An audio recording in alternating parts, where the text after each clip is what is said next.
Yo, what's up mga Kelogs? Ngayon mag-upgrade po tayo ng laptop. Old laptop, super bagal. Kasi nga hindi tayo maka-afford na bumili ng bagong laptop dahil sobrang mahal. Kasi nga pag bumili ka ng mga bagong laptop sobrang bilis talaga dahil ang mga makabagong storage ngayon M.2 SATA at NVMe PCIe. Ngayon, bibili tayo ng M.2 SATA para pabilisin natin yung old laptop natin na sobrang bagal. Ngayon, paano ba natin mailalagay sa laptop na old laptop natin? Di wala naman tayong socket ng M.2 SATA. Panoorin mo to. Tara! Ito ang M.2 2280R600 solid state drive SATA. Ang brand na ito ay Ramsta brand. 128GB storage. Bahala na kayo kung anong gusto nyong brand. Basta para sa akin for online class, online tutorial, okay na sa akin ang Ramsta. Pero kung gamer ka, editor ka, mas maganda kung siguro kung mas magandang brand.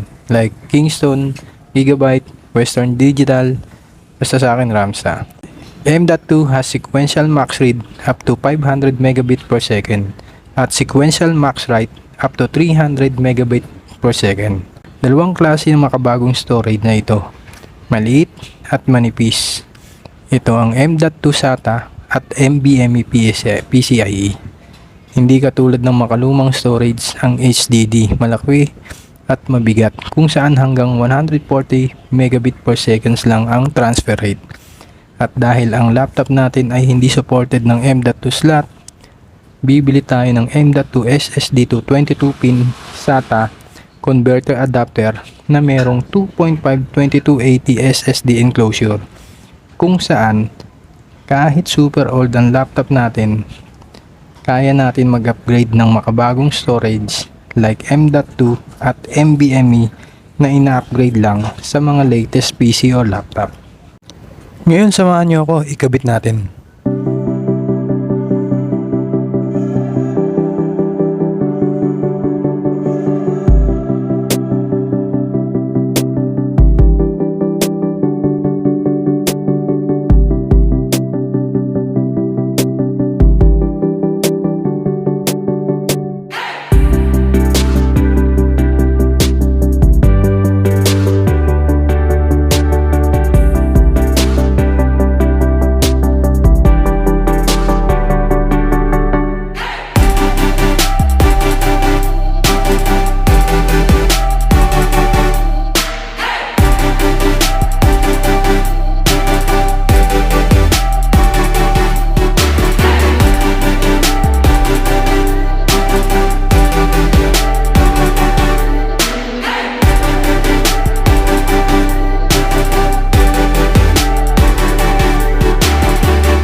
Hello guys. Oh, yan guys, katatapos lang natin mag-install ng Windows 10 na operating system. Nilagay ko siya sa second monitor kasi nga sira na yung LCD ng laptop. Ngayon, testingin na natin. Para lang malaman nyo na ito ngayon yung pinaglagyan natin ng ng M.2 SSD. Punta tayo dito sa my computer, right click natin tong this PC, manage.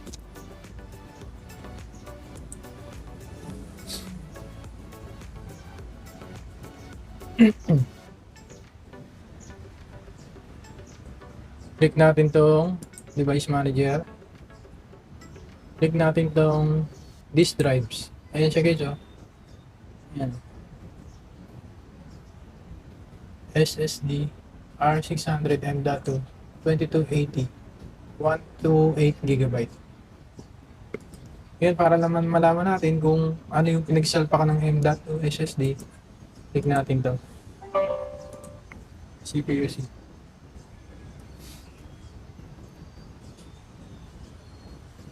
Ayan, naka Intel Pentium lang siya, hindi siya Core 2, hindi siya Core i3, Core i5. Old laptop po siya. Intel Pentium Inside. Ayan, third generation po.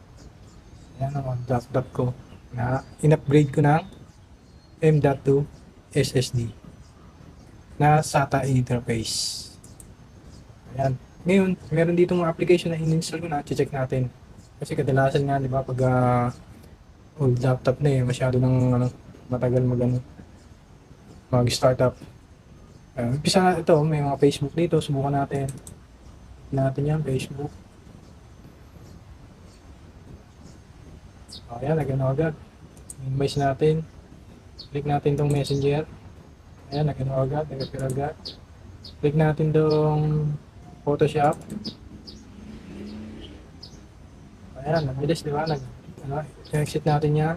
Click natin tong TikTok. Ayan, nag-appear agad, di ba?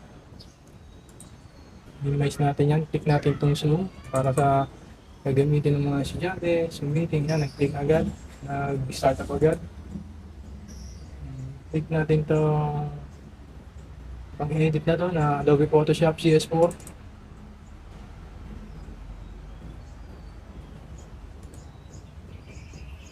Ayan guys, kayo na humusga. Ayan.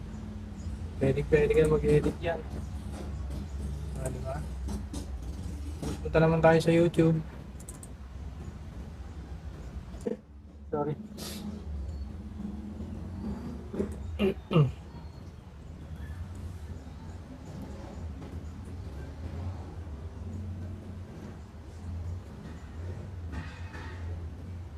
Ayan. Mag-play tayo ng video. Hanapin natin yung tutorial ko.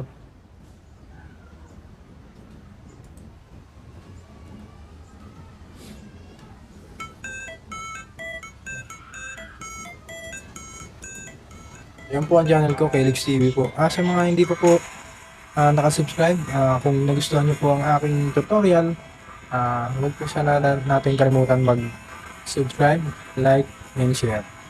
Click na rin po natin ang notification bell para pag mayroon akong mga bagong video, updated po kayo. Maraming salamat po. Salamat po sa panonood.